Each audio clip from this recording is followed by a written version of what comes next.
lighting customization. On the main interface of Zestek Workstation, you'll see a 3D model of the SCX hub in the middle. You can hold the left mouse button to rotate it and preview your settings.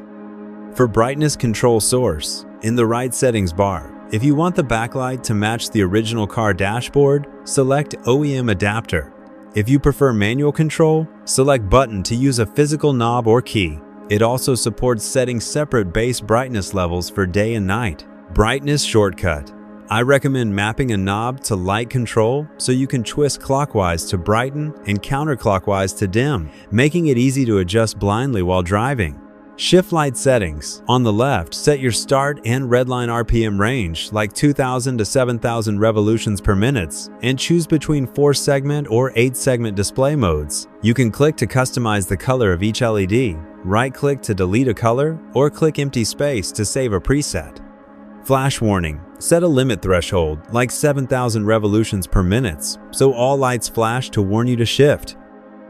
For more precision, turn on multi-gear map and fill in the speed and RPM for each gear to get a calculated gear-specific shift light map.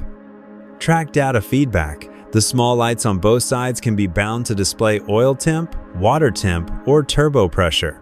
You can set color logic for different temperature ranges. For example, blue for under 60 degrees cold, green for 90 degrees normal, and red flashing for over 120 degrees overheating. Once all settings are done, click Go Back in the bottom left corner, and the configuration will automatically save to the hub.